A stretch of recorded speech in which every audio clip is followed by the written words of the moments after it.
This isn't a dragged out video with a 2-minute manscape ad in the middle. This is my no bullshit guide for guys who want real advice from someone who's been through the journey you probably want to go on. I've been able to make massive changes in my physique naturally, so I won't clickbait you with the promise of getting shredded in 6 weeks or some other bullshit like that. I'm assuming you clicked on this video because you don't want to just have a body you're okay with having. You want to have one you can be proud of. I know we're all supposed to be proud of our bodies, but to be honest, what does someone who's never put in any effort or time into their physique have to be proud of in the first place?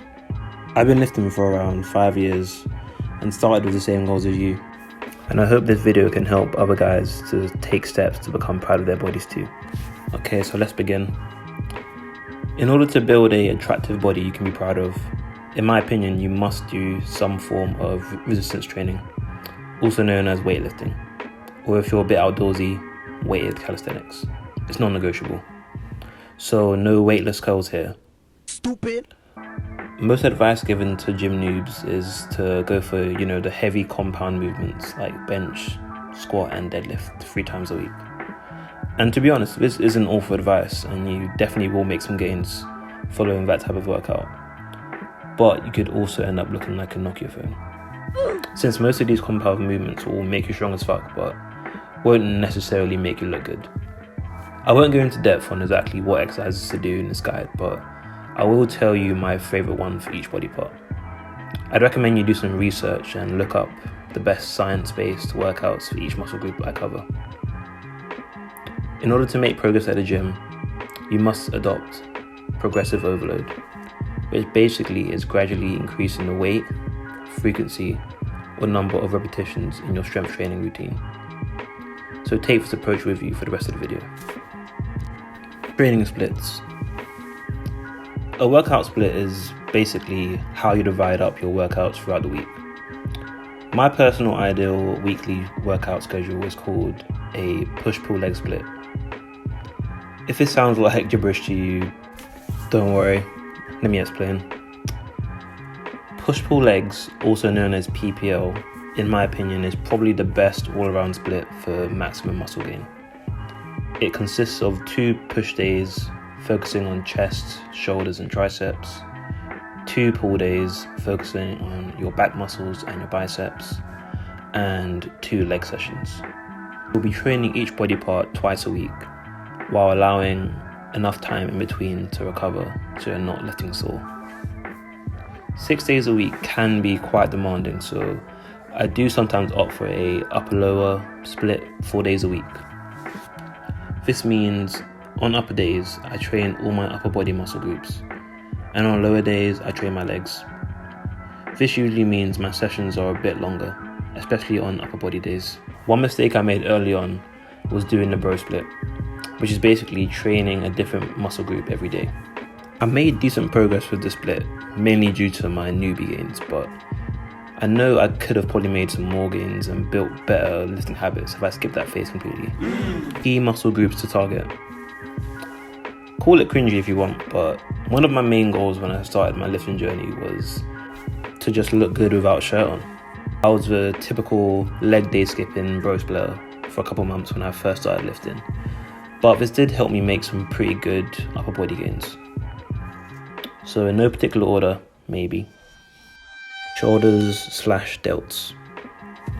This muscle group is very important if you want to look more attractive, because wide shoulders automatically give you the illusion of a smaller waist and creates the sacred V taper every man wants. And if I'm being honest, having broad shoulders just makes you feel and look more masculine. If you don't believe me, just ask this guy. There is only one exercise to recommend here, and it's lateral raises. Spam lateral raises. The chest or the pectorals. Having a decent chest is an essential part of any impressive physique. And as a man, going from a triple A cup to a B makes you automatically look more attractive and confident.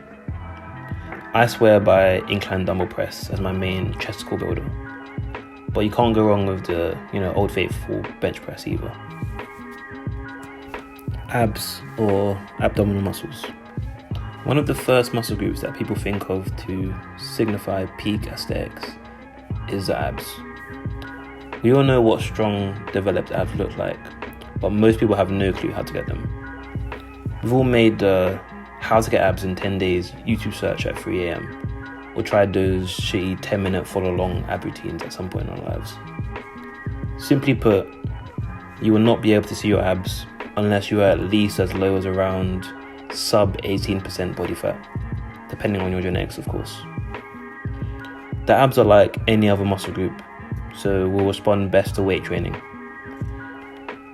The exercises I would recommend to build your abs is weighted leg raises for your lower abs and kneeling cable crunches for your upper abs. Arms. Your arms are almost always visible, so it's important to build them up too. This is an area where I've probably received the most compliments on my growth compared to where I started. For biceps, do dumbbell curls, and for triceps, hit katana cable extensions, and for forearms, do barbell wrist curls. For back. For your back, you really just want to focus on your lats, and that's mainly just in order to have that V taper that we spoke of earlier. So I'd recommend either pull-ups, weighted pull-ups, or lat pull-downs. Legs. Last and least, in my opinion. Legs do need to be trained, mainly just to even out your physique and ensure you don't look like this guy. Hey yo, what the fuck?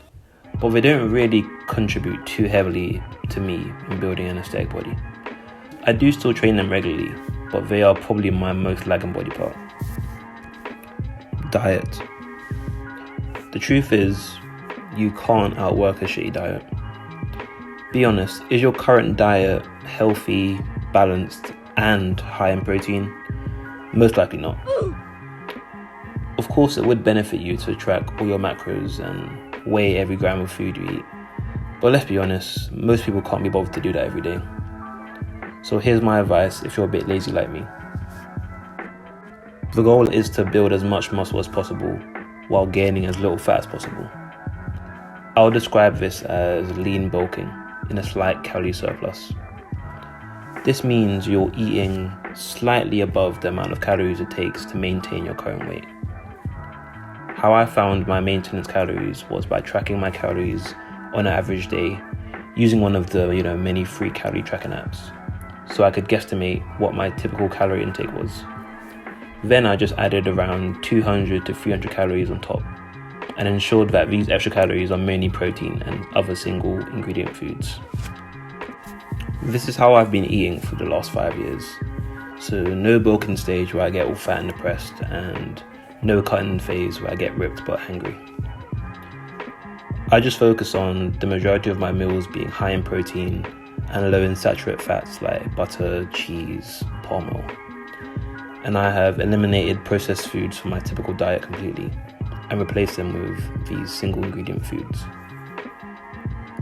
My protein intake is in the range of 120 to 180 grams per day, and I would say this would be the ideal amount for most men looking to build some muscle. If none of this made sense, I really recommend you learn more about macronutrients, mainly protein, fats and carbs, and learn about calories, deficits and surplus. Once you do, you will never look at food the same. You'll realize you look exactly the way you do mainly due to your ignorance on food. Mindset and approach to training. So I recommend you track your lifts in your notes app or on a notepad, just so you can know what your current maximum capability is for your lifts. Then start your first working set with this weight. You want to approach each workout with a harder than last time mindset, meaning you're aiming to beat your last workout in terms of weight used, reps or sets performed, or even your tempo when lifting. Be patient, results come after time. Know this is a long journey ahead, but imagine how proud and thankful your future self will be for making them so damn sexy. Extra tips. If you're still watching, then you probably do really care about building a physique to be proud of. So I'll give you some extra tips that will help you speed up the process. Don't make the same mistakes I did for years, which was basically adding weight after each set. This makes no sense and I don't know why I did it for so long. Supplements. The only supplements needed, in my opinion, are protein powder, creatine, cod liver oil, multivitamins and vitamin D. I usually take my supplements in the morning. I've got a video where I break down my whole morning routine that I think you should check out, and I'll put it in the card above. And don't buy the stupid, multivitamins for men. Just get them for cheap online in bulk. Same with vitamin D and cod liver oil. Creatine isn't too expensive, around usually £10 to £15, and it does last you around 6 months. Protein powder can be a bit more expensive, but it is a real lifesaver for those who struggle to get enough protein in their diet. Get enough sleep. Aim to get around 7 to 9 hours of sleep each night. It helps muscles release protein building amino acids into the bloodstream, which helps them grow bigger and stronger over time. And just remember, you're only human, so some workouts will feel great and others will feel like you've literally just dragged yourself through hell. I'm looking at you even in leg sessions. Focus on showing up consistently, not just having a really good workout every now and again. Alright bros, thanks for watching, and I hope this video has given you the tools needed to chisel a body you can be proud of. If you're into content like this and would like to see some more, make sure to leave a like and sub. Your future self approves of this decision. Click here to watch my body transformation video, and as always, why'd you survive when you can thrive? Peace.